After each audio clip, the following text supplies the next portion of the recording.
तर या संदर्भात मला 2-3 तक्रारी प्राप्त झाल्या होत्या.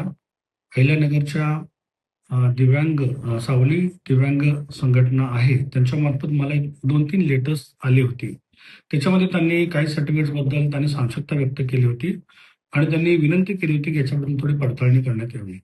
त्या अनुषंगाने त्यांनी ज्या स्पेसिफिक 2 व्यक्तींची नावं आणि सर्टिफिकेट्स पाठवली होती, त्याच्या अनुषंगाने मी एक समिती स्थापन केली आमच्या स्तरावर संस्थेच्या आणि त्रिसदस्यीय समिती होती. त्याच्यामध्ये प्राध्यापक, वरिष्ठ प्राध्यापक आणि डेप्युटी डीन्स हे त्याच्यामध्ये होते.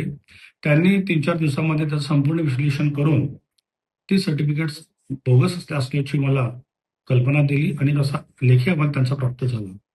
मग त्याच्यावर माझी डिजिटल सिग्नेचर होती आणि माझ्या ओ-टी-पीचा तिथे त्या ठिकाणी गैरवापर केला गेला, अशी जेव्हा मला खात्री पटली, तेव्हा मी सदर बाजारचे वरिष्ठ पोलीस निरीक्षक यांच्याकडे लेखी स्वरूपात तक्रार दाखल केली. ही घटना 10 जूनच्या आसपासची आहे.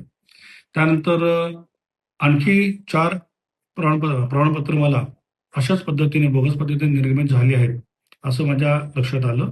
ही टोटल 6 ते 7 प्रमाणपत्रची लिस्ट संपूर्ण मी त्याचा एफ-आय-आर दाखल केला सदर बाजार पोलीस स्टेशन या ठिकाणी. मग तेथून त्या पोलीस स्टेशन मार्फत हे संपूर्ण प्रकरण क्राईम ब्रांचला गुन्हे शाखेला वर्ग झालं. मग तेथील अधिकाऱ्यांनी त्याचा खूप चांगल्या पद्धतीने तपास चालू केला आणि प्राथमिक स्वरूपामध्ये त्यांनी आता 2-3 दिवसापूर्वी मला अशी माहिती कळते की 7 लोकांना त्याच्यामध्ये त्यांनी पोलीस कस्टडी घेऊन त्यांना ताब्यात घेतलेलं आहे आणि पुढील तपास त्या अनुषंगाने चालू आहे.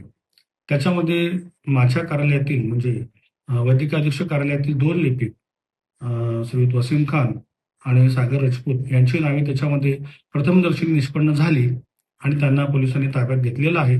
बाहेरील 5 व्यक्ती आहेत ज्या मला कळलेलं आहे, त्या अहिल्यानगरच्या, नाशिकच्या आणि पुणे येथून अंदाजे 5 लोकांना त्यांनी ताब्यात घेतलेला आहे आणि पुढील तपास त्यांनी चालू ठेवलेला आहे. त्या अनुषंगानं आणखी काही प्रमाणपत्र गेल्या जानेवारी 25 ते आतापर्यंतच्या कालावधीपर्यंतची संपूर्ण प्रमाणपत्र जी निर्गमित झाली होती त्याची आम्ही चौकशी करत आहोत. त्याच्यामध्ये आणखी काही बोगस सर्टिफिकेट्स आम्हाला आढळले तर त्या संदर्भात आम्ही ॲडिशनल एफ-आय-आर त्याच्यामध्ये दाखल करू आणि संपूर्ण पोलीस यंत्रणा खूप चांगल्या पद्धतीने काम करते आहे. ही खूप समाधानाची गोष्ट मी या ठिकाणी विषय करू इच्छितो आणि याबद्दल मी माननीय जिल्हाधिकारी, माननीय पोलीस कमिशनर यांनाही कल्पना दिलेली आहे व्यक्तिगत स्वरूपात आणि वैद्यकीय शिक्षण आणि संशोधन विभाग मुंबई ते माझे वरिष्ठ अधिकारी, वरिष्ठ कार्यालय आपण ज्याला म्हणू शकतो, तेथील माननीय डायरेक्टर डॉक्टर पल्लवी सापळे मॅडम, माननीय आयुक्त श्रीयुत भंडारे साहेब आणि माननीय सेक्रेटरी श्रीयुत धीरज कुमार साहेब यांना मी संपूर्ण माहिती कळवली. त्यांनी याबद्दल मला पूर्णपणे पुढील सर्व कारवाई करण्याचे निर्देश दिलेले आहेत आणि त्या अनुषंगाने माझी पुढील प्रक्रिया पण मी चालू केली.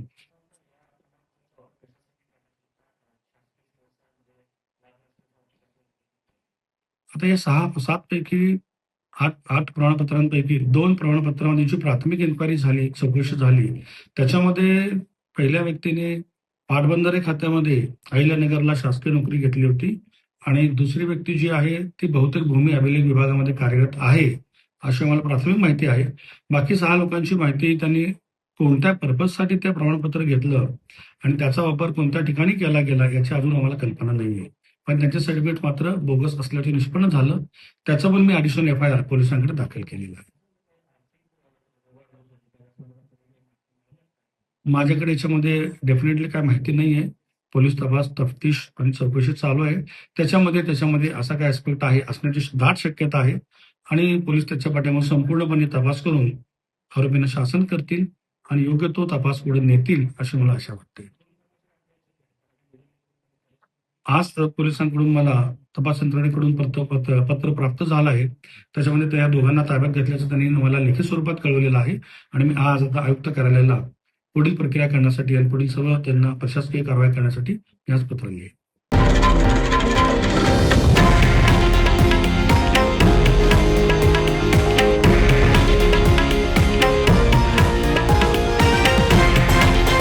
हे आहे देशातील नंबर 1 न्यूज नेटवर्क आणि आपण पाहत आहात TV9 मराठी, एकमेव.